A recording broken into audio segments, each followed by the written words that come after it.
Morning students, welcome back. Now we start the topic money. हमने जो है money topic start कर लिया था, आज फिर से हम उसको पढ़ने वाले हैं। हम यहाँ आज जो पढ़ने वाले हैं वो ये supply of money. Basically money क्या है? The medium of exchange is money. हम कह सकते हैं कि जो accept as a medium of exchange accept की जा सके वो है मनी। ये सारी चीजें हमने देखी, ठीक है। इंपॉर्टेंस ऑफ मनी हमने देख लिया, मैंने आपको बताया था। उसके बाद फॉर्म्स ऑफ मनी हमने टॉपिक देखा था। There are 4 type of money. First is fed money, fiduciary money, credit money और फुल बॉडीड मनी। हमने चारों को एक एक कैटेगरी में जो है डिवाइड कर पढ़ लिया, ठीक है। आज जो हम स्टडी करने वाले हैं वो है सप्लाई ऑफ मनी। मैं आपको अभी बता देती हूँ कि हम सप्लाई ऑफ मनी पढ़ रहे हैं, सप्लायर ऑफ मनी नहीं पढ़ रहे। बेसिकली ये दोनों ही डिफरेंट है, supply and supply. There are large difference between this. देखिए, फर्स्ट इज सप्लाई,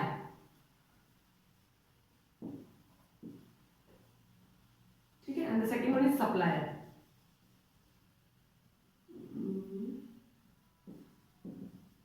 ठीक है, ऑफ मनी। अगर हम कहें कि सप्लायर ऑफ मनी, तो सप्लायर ऑफ मनी जो है वो आरबीआई है, क्योंकि हमारे कंट्री में जो मनी छाप के जो है मार्केट में लाता है वो है हम देखते हैं कि जैसे मार्केट में जो है मनी का फ्लो कौन लाता है वो है आरबीआई, ठीक है।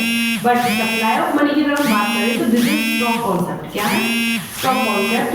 Supply of money is a stock concept. It refer to total कर रहे थे सप्लाई ऑफ मनी और सप्लायर ऑफ मनी। अगर हम सप्लाई ऑफ मनी के बारे में बात करेंगे तो सप्लाई ऑफ मनी क्या है कि आपकी मार्केट में स्टॉक कॉन्सेप्ट में मनी कितना अवेलेबल है, यानी मनी हमारे मार्केट में कितनी अवेलेबल है। अब मनी अगर अवेलेबल है तो वो कमर्शियल बैंक के पास हो सकती है, पर्सनल किसी पर्सन के पास हो सकती है, हम ये कह सकते हैं कि आरबीआई के पास हो सकती है। किसी भी तरीके से अपने पास जो मनी अवेलेबल है वो स्टॉक कॉन्सेप्ट में अगर अवेलेबल है, this is the supply of money. अगर हम सप्लायर ऑफ मनी के बारे में बात करेंगे तो आरबीआई हमारी कंट्री में मनी का फ्लो लाता है, वो ही सप्लायर ऑफ मनी बनेगा। और दूसरा फाइनेंस मिनिस्टर, फाइनेंस डिपार्टमेंट बनता है, बिकॉज वो फाइनेंस डिपार्टमेंट जो है आपके सिक्कों को भी तो छापता है, इसीलिए उसको हम यहाँ पर इंक्लूड करते हैं। तो what is supply of money? Supply of money is a stock concept. It refers to total stock of money held by the people of a country at the point of time. It is important to note that the supply of money does not include stock of money held by the government. अगर government के पास कुछ है तो उसको हम यहाँ जो है इंक्लूड नहीं करेंगे। Stock of money held by the banking system of country, because government and the banking system of the country are supplier of money. अगर हम बैंकिंग सिस्टम को और गवर्नमेंट के बारे में बात करें तो वो सप्लायर है, सप्लाई ऑफ मनी नहीं हो सकते। सप्लाई ऑफ मनी आपकी मार्केट में जो अवेलेबल मनी है, लिक्विडिटी में अवेलेबल मनी है, स्टॉक में जो अवेलेबल मनी है उसको हम बोलते हैं। The stock of money held by the supplier of money is never treated as the part of the supply of money in a country, ठीक है। तो बेसिकली अगर हम ये कहें तो सप्लायर ऑफ मनी का मतलब ये है कि आपकी मार्केट में फ्लो स्टॉक कॉन्सेप्ट में जो मनी अवेलेबल है उसको जो है हम सप्लाई ऑफ मनी कहेंगे। Supply of money includes only that stock of money which is held by people then other than supplier of money themselves. In other words, supply of money refers to that stock of money which is held by those who demanded money, not by those who supply money.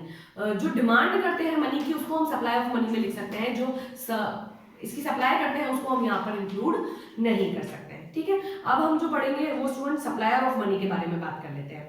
Who is supplier of money? Supplier of money जो है वो central bank हो सकती है, commercial bank हो सकती है और लास्ट में गवर्नमेंट। देखिए कमर्शियल बैंक को तो आपकी बुक में लिखा है, बाकी मैंने कभी आज तक नहीं पढ़ा था कि कमर्शियल बैंक भी सप्लायर ऑफ मनी हो सकती है।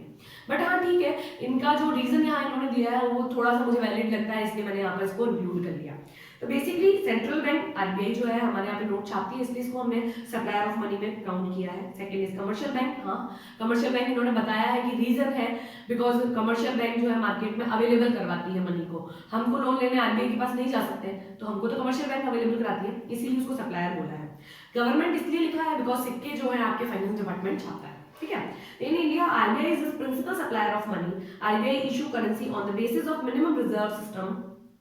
Under this system, Reserve Bank maintain a minimum reserve 200 crore in form of gold and foreign security. Of these, this reserves value of the gold must be 115 crore. Basically हम ये कह सकते हैं कि जब हमारे नोट और सिक्के यानी सप्लायर्स जो है मनी, गवर्नमेंट जो है मनी अगर मार्केट में उतारते हैं तो उसके पीछे एक मेथड होता है, उसमें आपकी 200 करोड़ की जो है संपत्ति या हम कह सकते हैं कि सिक्योरिटी आपके पीछे रखनी पड़ती है, तब जाकर आप नए नोट छाप सकते हैं। तो हाँ 115 करोड़ का तो गोल्ड होगा और जो 85 करोड़ बचते हैं उसकी हम फॉरेन मनी यहाँ पर रख सकते हैं।